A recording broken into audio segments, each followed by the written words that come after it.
And we're back. Hello, everyone, and welcome back to the Unlucky Charms. I'm Sunny. I'm here with Dizzy and Girk, and today we have a very special guest, our friend Shashank. Hello, brother. Welcome to the podcast.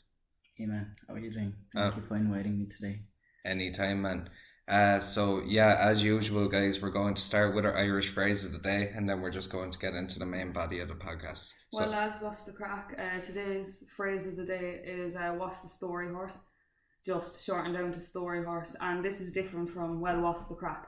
Well, what's the crack, you'd say to just any stranger walking down the street. If you were to approach someone and say story horse, you kind of want to get to know what's going on in their life a little bit more. So you'd say it to like a mate. So I could go up to like Sonny and say story horse, and I would just be kind of diving more into how he's feeling rather than just feeling like, well, what's the crack? A bit more depth. A bit more depth to it, yeah. I think it's more like what's the story is like what's going on with you today. But story horse is like tell me what problems you have. Yeah. Or like tell me what's really going on. Just in our Irish way. Yeah. That's it. And Shashank, just tell us and our listeners a little bit more about you, your background, where you're from, what you're into. Just to introduce myself, my name is Shashank. I'm also known as Random Dalit on Instagram. So about me, I came here as a student. I did my postgrad and now I'm working in Infosys as a team leader. So it's good. It's good. What interests me is like mostly I talk about patriarchy, caste. I talk about culture, racism, how we should improve, how we should move forward as a society, as equal as we see. But we cannot be, and that's a sad thing. We will try to do our best, but it will take a long. But it has to be collaborative. We have to understand each other. Absolutely, work as one, so to speak. Do you have like so would there be three people either currently in your life or previously in your life that were influential in your interests? I think like from my background, I would say because when I was if I talk about myself, as I was like if I start from like racism, like from like a kid, because I was dark in color, like most because I grew up in North India. And we moved to a state called Uttarakhand. It's like hilly part. So we moved there, and mostly people are there like fair in color.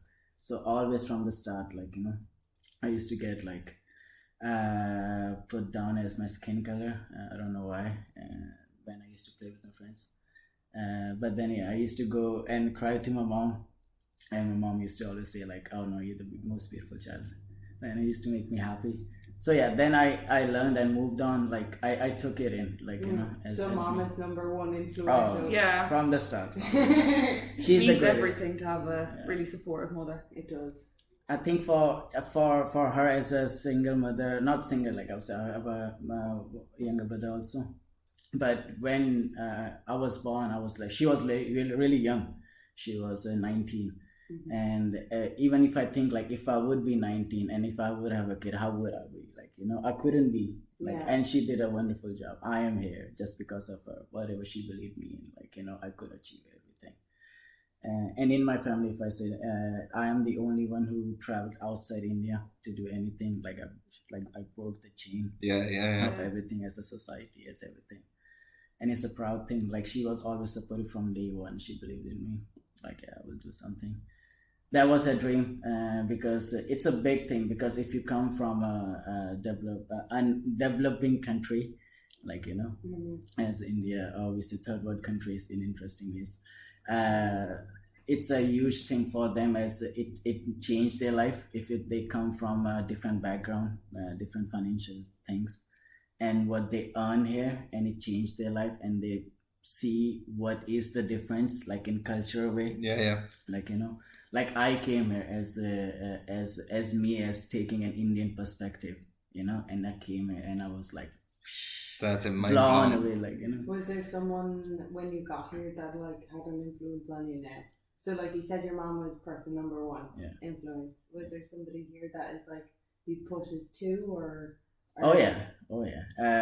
I when I was in high school, I watched. It was summers, and I watched one movie. It's called Once, and it's an Irish movie. Have you anyone watched it? I don't believe so. No. I'm trying to remember once. What's it about? I think it's about two independent artists. They were based in Dublin, and they were making music, and I think they were not that successful. And then the main thing was I saw Ireland and I saw Dublin. I'm like, man, you guys have like a cool architecture, like small buildings, not like US. I never liked US. Like they have big buildings, big cars, big McDonald's, big. It's very intimidating. Exactly. And I was like, no, Ireland is different. It's like I don't like big things, not fancy things now. I like it. This is perfect. Like. So yeah, that I would put that movie as second. Okay. Number 3. Oh Jesus Christ. Yeah. It can be a person or a thing just that had influence on your interests. Yeah. I think I would say myself. I would say I put myself now because I believe in myself because I was like, yes, I want to go and study. All the influence I'll give to my father, like father, I would say. Like all my father in my community, like we say, Baba Sahib Ambedkar wrote the constitution, and because of him, I'm here. So I'll put him and me myself. Because of him, I am here because he helped me, getting the education. Like my father got financially stable, so I am here a little bit better, making my life a little bit better because of him. So I broke the societal change, came from that, and sharing with you guys, so see, life works in a different way sometimes. It does. I do think that it probably was like, did you find that even though you obviously watched the movie, like, did you have any experience of like Ireland or Irish culture, like when you knew you were moving? Did you look at anything to try and give yourself inspiration or learn about the country? How did you know where you were going? Yeah. Okay. As in, like, you knew, right, Ireland's my place, but how did you know where in Ireland, what your path was, Was it a culture shock? I would say it was a culture shock. Second thing I would say, what inspired me when I came here, I think it was a culture shock for sure. Like when I came here, like everything, like from the streets, from like houses, from like everything, like pop culture. It's not like that. It's not like that in India. It's like different, totally different. Like we drink, we smoke, we do. It's not like I can hide, but it's not like this. It's changing. It's getting influenced there also. We having the same thing when I went back to India, like in April. We have like pubs now, so people are getting into pub culture. Okay. Yeah. So see, it is changing. It's It is spreading. spreading. It is spreading for good. But yeah, for me, like it was everything, like from houses, from language, like biggest thing, language, but yeah, that's what people say. Oh, you have a really good English. Yeah, thank you. But yeah. And then why did you pick coming to this particular part, and like what put you on the path here? So for me moving to Waterford, I would say I was looking for colleges. So I knew like my first preference was Canada. I wanted to go to Canada, but Canada was a little bit costly. Yeah. And then I checked for Ireland, and Ireland had good opportunity. I'm like, okay, let's go for Ireland, and I like Ireland. So why not? So then I had to choose college. So I got one college in Dublin. Yeah. And we all know Dublin. Yes. So I decided not to. And second college I got was Waterford Institute of Technology. Smart choice. And then another one was also from Dublin or Cork. I don't remember. But yeah, then I chose Waterford because it was good to live, like not that expensive. But yeah, so yeah, I'm like, okay, so yeah, but I searched for Waterford. I looked on so many YouTube videos, like how is Waterford, what's the town like, and where I'm going. Like I did all like the whole Google Street thing. Just printing on the map, being the little man in the map. It's queer, like, there is a really good college scene though. Yeah. There's a queer good college scene. So yeah. I do apologise if you have seen me on Google Maps drunk. You never know when they'd come around. That's true, actually. You never think about the people caught in those shots. Or in those awkward moments. What did you study? So I studied what did I study? Computing and business, and then I got a job in Infosys. I was a customer agent first. Then I moved to the SME and the subject expert matter. and then I was giving training to the new hires. Yeah. So for 6 months I was doing the same thing, and then I was moved as a trainer for Verizon. Yeah. For a new campaign, and now I'm a team leader. So it's okay. Moving up the corporate ladder. Fair play. You're getting there. As emphasis is like it's a hard enough job, so fair play. It is. I think you have to get like stick to the bullshit, I would say. Yeah, of course. Yeah.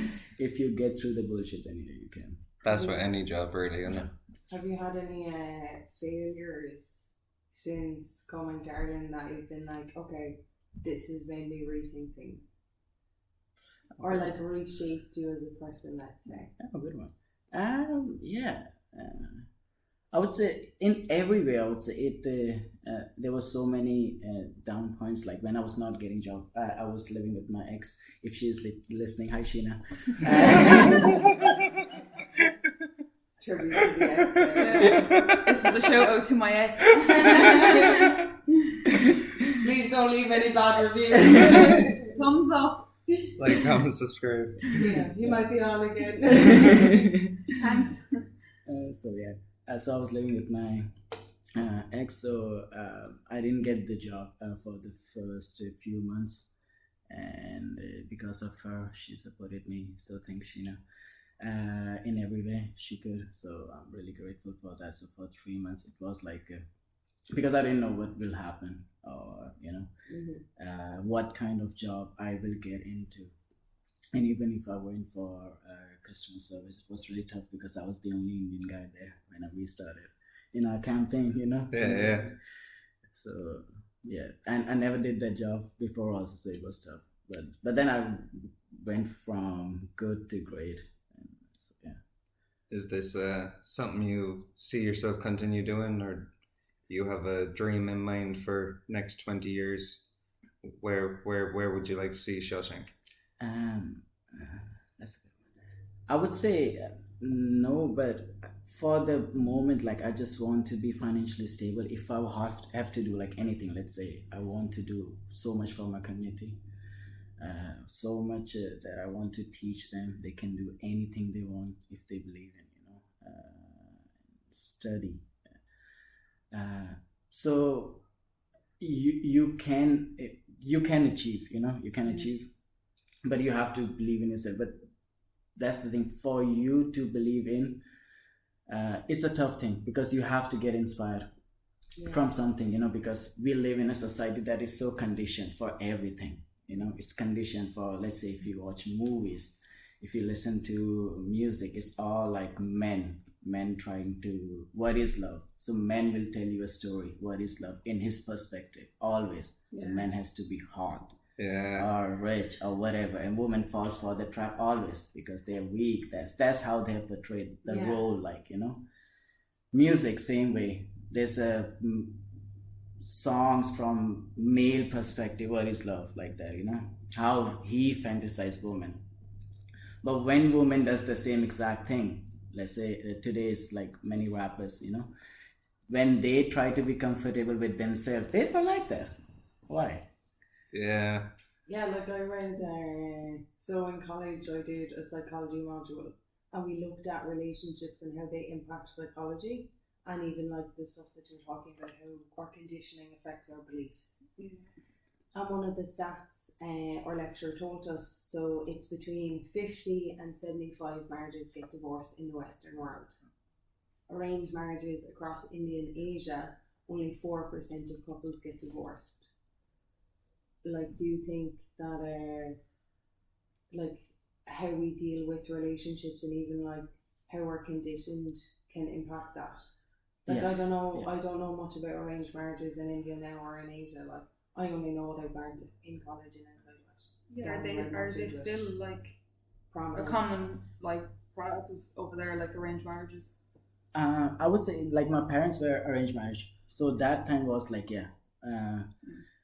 really one because of the caste mostly, because the higher caste won't marry the lower caste, that's not like they cannot. So lower caste will only marry lower caste. So basically mostly caste, yes. Then when you get married, you don't know. Like my mom didn't know my father. It's like Tinder without photos. Best way to describe it. Swipe right. Hope he is nice. Praying. Oh. Not even a bio to go by. No. Just a bit of Just a Indian name. whispers, you know what I mean? Like, did she get told anything, or is it a case of you have to ask around, or? So what happened? So my father came to see my mom, and he wrote a card. He wrote a card for her, and he put his photo in the card. So my mom told me the story.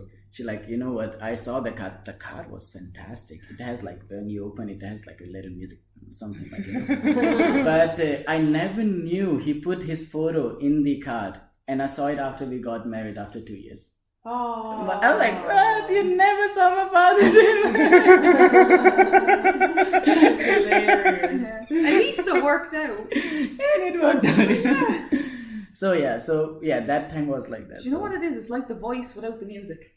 Yeah. Just turn around.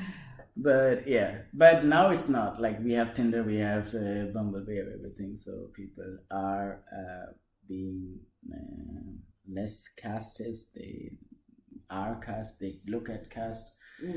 But yes, it's a different thing. Like if we go to your question again about the divorce, and rates and everything, I would say being a right to get divorced is to be for each one of them. If they think like it's not working, then it's not working.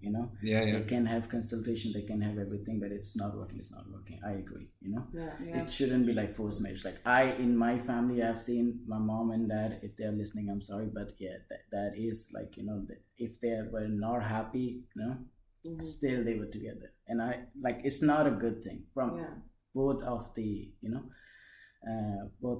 sides.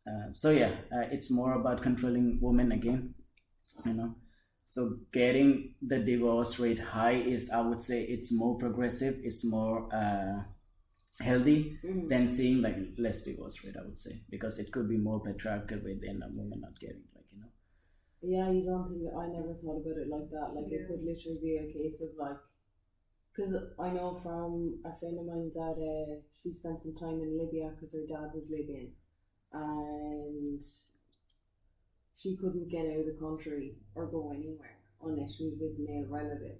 And the entire time she was over there, her dad was not really available. Like he was either working or meeting with people or whatever else. So even for her to leave, her uncle had to go across the border and get them, and then they had to go. So then imagine like a woman in India trying to go get a divorce by herself without her husband finding out or someone seeing her, and like you don't know what kind of consequences I suppose that could be like put on her or her family, or I don't really know how it would work. Like you would worry though. You kind of stick together because it's the right thing to do, almost not for love, but because it's the right thing to do. I think it's even probably harder if there's children involved. Like definitely. So Shashank, you said you went back to India in April. Did you find yourself bringing any like Irish culture back to India? Any phrases or anything that you would say, and maybe to mates back home, they were just like, what? From living over here. I think when I went, like one thing I always do, like buy Jameson for my father. He loves Jameson. The old man loves Jameson. And for my brother, I always get him Guinness. He loves Guinness. He's a crazy hard fan of Guinness. Hopefully he will come if he's listening. But yeah, all like when I talk like this, like, you know, because for me as going from there, they just find it weird because I talk differently, like, you know. But yeah, it's funny. Like I say, like, what's the story? You know, like.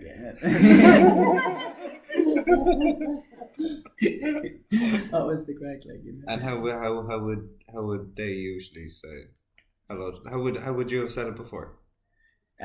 For them, like, they won't understand, like, so that's okay, like, you know, that's who we are. So even when I was there, I didn't get it, like, you know. But that's the thing, that's how we share the culture. That's what we come to, like, you know, sharing culture, sharing where we are, what we learned, like, you know. Making the best of us in every way. And like, how do they greet you? They would just how we greet each other. Kaisa hai? Kaisa hai is like, how are you? Okay. Yeah. How do you say it? Kaisa hai? Casa hai. Kaisa hai? Kaisa hai bhai? Bhai is bro. Bhai is bro. Yeah, bhai is bro. Kaisa hai bhai? That sounds so confusing. Yeah. It's Hindi. It's my language. Okay, so bro is bhai. Bhai, yeah. So like bhai. Bhai, yeah, bhai, yeah. Sorry, listeners, you can't see. I just waved goodbye.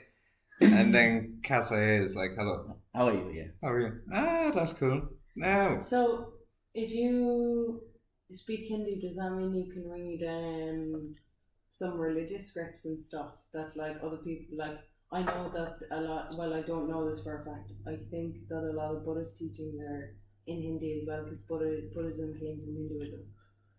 Buddhism, not from Hinduism, but yeah. Because of seeing what Hinduism did to people and still doing, you know, with the caste system. So Siddhartha, he came and he saw, like, people are suffering. So he came, like, he meditated for so many years, and then he said, like, oh, well, he get enlightenment, and he's like, okay, we should invite people from all religion, everyone is equal in our thing. And yeah, but yeah, it was the main power was in India. But yeah, I can read Hindi. But the funny thing is, like, if I see, like, in every country, like, they have, let's say, in school, like, they would have the textbook, like, in their first language, let's say French or Spanish, you know, or whatever. But we had, if you're from the privileged English medium school, then we would have a textbook only in English. Then only one language is in Hindi. So my worst language was Hindi.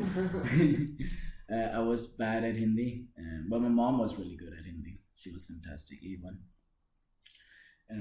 But she didn't get the chance to study English, so her English is not that good. So that's why she say, like, when I want to say, like, oh, mom, you'll come here someday here, and have you practiced us everything? She's like, yeah, I've practiced, don't worry. I know my stuff. So when you come over here, Mom, it's, well, what's the crack? Yeah. My mom would be ready.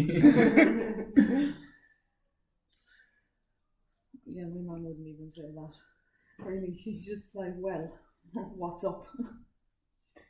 And then, so, going off, like, would your mom be very superstitious, or, like? I would say she was, I would say, a little bit.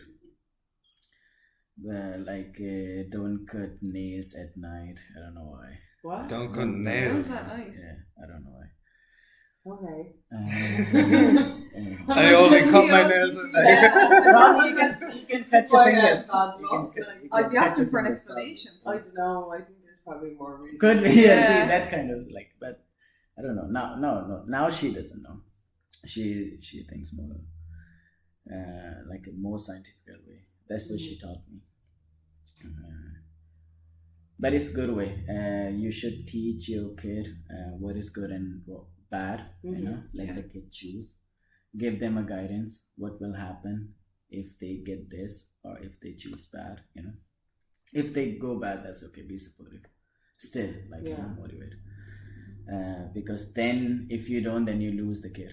Yeah, you do. Yeah, because like if you're not being supportive, they're just going to detach, and if you're too strict, they're just gonna go against you anyway. That's true. So you're better off being supportive than losing them. That's true.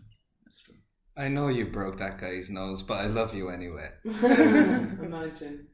I think you always had one parent that was more strict than the other. Like, did you experience this? Yeah, my father. Oh Jesus. He was. I think from the start. I think it's kind of patriarchy I always saw in the family. That's why I always hated. I saw my mom getting physically abused by my father, and I cannot do anything. Seeing my mom get crying and everything is the worst feeling. Seeing my parents Absolutely. cry, it's the worst feeling. And seeing your mom cry, that's the worst feeling. And so, I think from my father, I couldn't share much to him. Just my mom from the day one, my best friend. And one of the most funniest person ever. But yeah, she taught me everything. She taught me how. But that's the thing. I looked at it and seeing, and if my brother was there, even I was there. My father was not there. Also, helping us in our studies or whatever. In any way, what a father should do. Yeah. But yeah, that's what my mom also did. So my mom did both the father job and the mom job, and it's really hard. Creating the full parent. Yeah. Yeah, you know what I mean? She's Wonder Woman. This is what she is. But Dizzy, Girk, who was stricter in parents, mother or father? My mom. I had my father wrapped around his little finger because I was the youngest. So of course, Daddy's favourite, Daddy's angel. I got away with a lot. My mother, if I did wrong, I would literally be terrified. I'm like, you know what, I'm good. I'd rather not come down to the kitchen. Just slip out when everyone's in bed, thanks. What about you, Girk? I think, I don't know, it depended on what it was, but I would be more scared if my dad gave it out to me, but my mom was more strict. So we would actually end up calling my dad a lot of the time to give out about something my mom had said or done, or be like she's the worst timekeeper in the world. And there was a couple of occasions where she was late or she got distracted doing something, or she went to the swimming pool when she was supposed to pick us up. We'd ring my dad and we'd be like, Mom's not answering her phone, can you come collect us? And he'd be like, I'm in work. But yeah, and then it was harder because my dad worked away for a couple of years, so he was over in Holland for 2 years. And he was in Clare then for 2 or 3. So we didn't really see him except once every couple of weekends. So then my mom was really strict, and it was just we clash anyway because I have some similar traits. We're kind of similar in sometimes how we speak or how we do things, except I wouldn't really want to listen to her and she wouldn't listen to me. We've gotten to the point now since I've moved out that we can have a good relationship and talk, and we can see eye to eye. But I feel when you're living under the same roof, it can be extremely difficult when you don't have the same values about stuff. I literally moved 40 minutes away from my parents. Yeah, I know. That was a great decision. It just definitely, I think it does get easier because they do miss you, and then they appreciate the time that they have with you, and you can be an adult. But yeah, I was terrified if my dad ever. I think there was only a couple of times that he yelled at me, but it was over stuff I don't know, even something as simple as there was once, and there was something about the Hoover. I can't even remember what it was, but he was so mad. I've never seen him so angry in my entire life.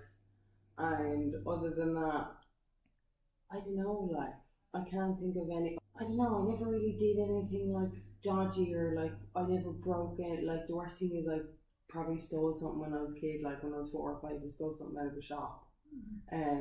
When we were on holidays. Yeah, I stole a 20-cent teddy at a Yeah. fair before. And my mother was like, well, you're not going back, just keep walking.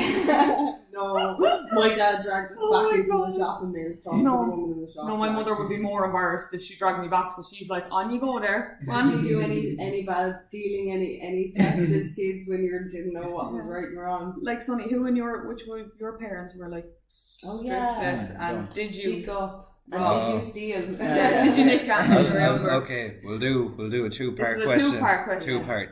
Part number one. Which one of my parents are more strict?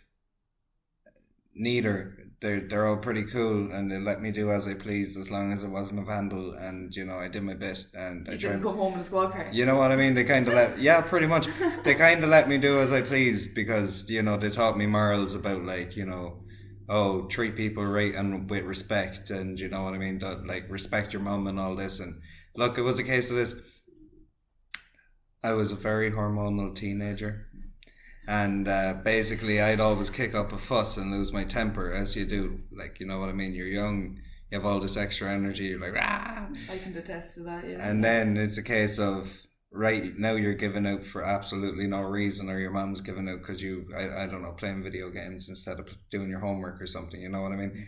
And for no reason you'd lose the absolute plot. You'd absolutely lose it at the point you're screaming at the woman did nothing wrong, you know what I mean? She's only like, look after your education, and I'm like, but this game not marry you, Having your meltdown in the room over what, None. Oh yeah, and then she do this thing. Overdragged dog or Then she do this thing of, right, I'm gonna bring you over to your dad, and usually people are like, oh, you're going over to your dad. Yeah. This is serious. You know what I mean? Because my dad didn't live there, so we had to travel over to my dad. So there was a car journey. So a bit anticlimactic. arguments still going in the car, full lungs, right? About a 20-minute drive of this, right? And then you arrive, I get to my dad's, and then my mum kind of explains her side, separate to me being there, and then I go in, and then I explain my side, and then my dad's just like, look, would you just stop arguing with your mum so she'd leave me alone?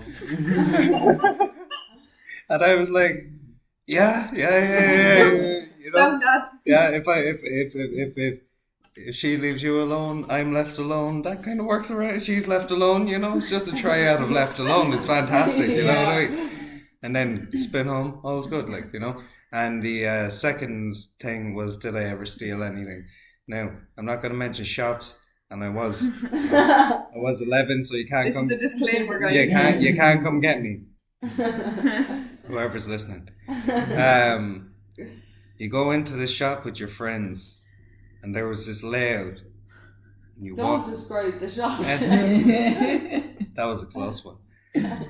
Anyway, whole point being, deli was at one side of the shop, then the register was the other side of the shop, and then there was only one clerk, right?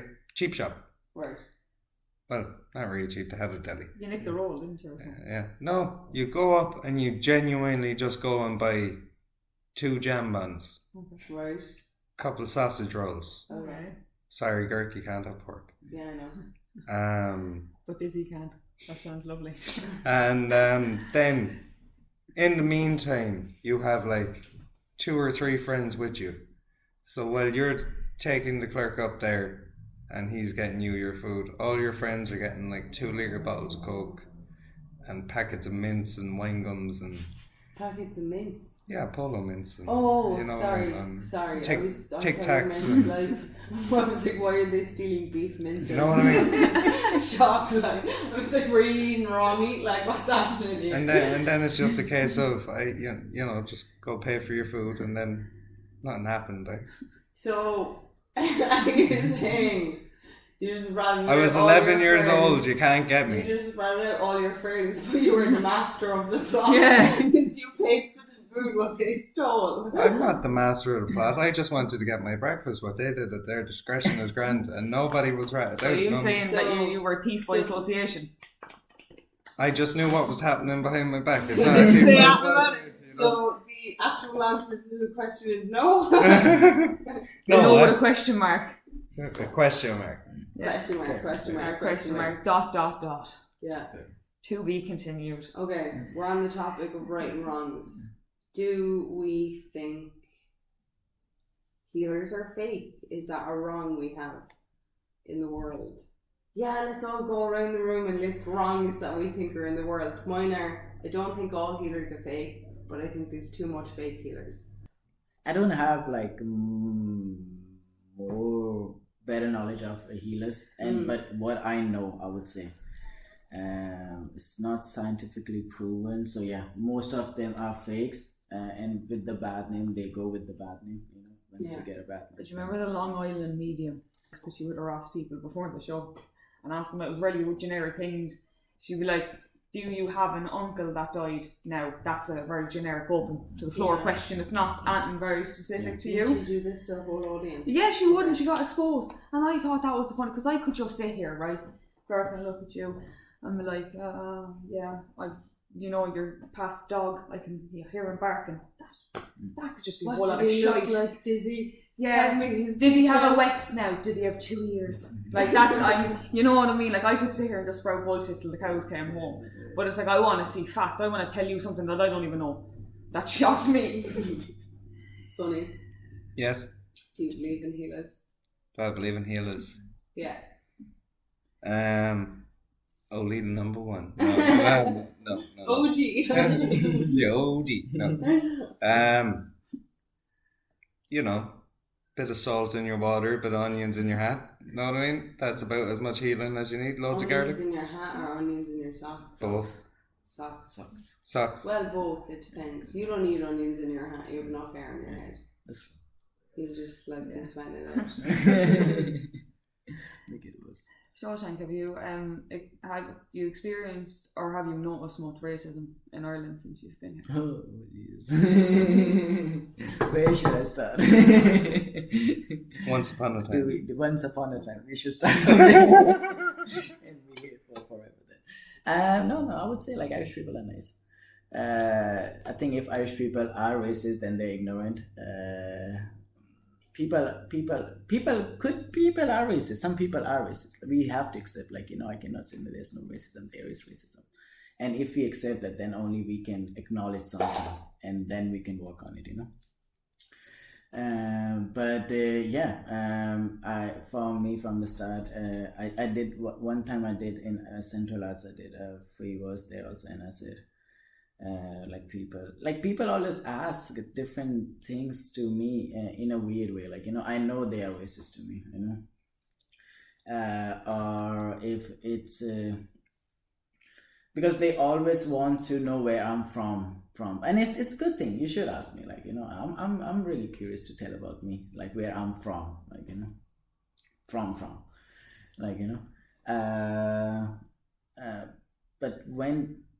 but then you have to teach yourself, and then you have to teach others, what you can do, what you shouldn't do. You have to be comfortable in your skin at the end of the day. But yeah, there's a different privileges, I would say, that I felt here, as I'm I felt more comfortable in my own skin. And that's a good thing. And I'm teaching other people also how they should be doing about racism and casteism and all everything. So yeah, there's in good way, but it's okay. No, it's not okay. But at least people are learning. People are adapt. Yeah, I think the older generation is more difficult to deal with. Yeah. Because remember, you're not born racist. It's constructed. Yeah. Oh yeah. Yeah. It's structured and it's been taught. That's the thing. If we are taught about things what affects people in history, real history, about exploitation, rather than seeing what happened in French Revolution or what happened in this revolution or whatever revolution, it doesn't matter, but what happened with slavery, what happened with the, everything, from slavery to caste, from every kind of oppression, what happened. People should be taught. Like if kids are taught about that, then they could be more open minded and they can be more have more intellectual talks in a way, Yeah. in every way. Like I came across, I think it was, his name's Robert Greene. I don't know in what capacity does he work, but I know he's written books. I think it's on psychology and to do with behaviour. And he talks about how, like in society as a whole, we have common big players basically, and one of them is power. But nobody ever talks about power. Definitely. And And it's like- more money can Yeah. power. And it's an underlying theme, like it's constantly a fight for Yeah. power between intimate relationships, societal friendships, everything like. What good, great power comes great responsibility. Mm. You know that kind of saying. Yeah. It's like the more powerful you feel, kind of. Yeah, so we spoke about some serious topics. Now, to lighten the podcast up a bit for our listeners, tell us, Shashank, we asked everybody who came on so far, what's your favourite movie of all time? my friend? Oh Jesus! I didn't think of Sonny, you that. just love putting people on the spot on I do. this no. podcast. But it's a solid Oh, question. Jesus. It gets to know a lot about you as a You could person. have told me before these questions. I could be like, it is surprised. I could have pretended like a little bit. Oh, I didn't know. Jeez. Okay, give me 1 second. I would say Wally. I Oh, Absolutely. that was really good. Fantastic. Wally. Wally. Or Up or Toy Story. Oh, I agree with Up. I do not have a feeling about Toy Story anymore. What do you mean anymore? yeah, I was just about to ask that. Ah, God. Story time. Story time. I think it was the last movie that we saw in the cinema, and it was like, do you know the bit about like, have you all seen the last Toy Story? Yeah. Okay. No. But you can continue to do it because I probably won't. I have no interest in watching it. I'll reduce the spoilers. Basically, there's a part with the doll, and it's just like how they make her own story, and it just felt so like, I know they have to talk about big themes, but man, like this one caught me deep. I was like, I don't know if I like Toy Story anymore. And then like how big it's become, and then there's so much shit about Disney, and then it's just like, what can you believe if you believe that all movies are conditioning? And then it's like, what's Toy Story even trying to tell us? And it's like, okay, I'm just gonna not watch those movies. I'm sticking with Up. I'm sticking with the other one. I can't even remember what the other one you said was. My mind's gone blank. Sausage Party is a good one too. Oh, That's yeah. got- that's to do with That's Disney, the but best sausage, movie to watch when you're high. Oh, man, best movie. sausage Party. What about you? What about me? Favorite movie of all time? At the moment, I have to say it's not a movie; it's a series, and it's something I enjoyed thoroughly. It's Snowpiercer. Oh yeah. Yes, that series is phenomenal. Now, there's also a second part to the ending of the podcast that you might not know about. Okay. New introduction since last week. Rapid fire. Rapid fire. Oh, Jesus. Can't ready for the questions. So I'm going to- You brought your thinking cap.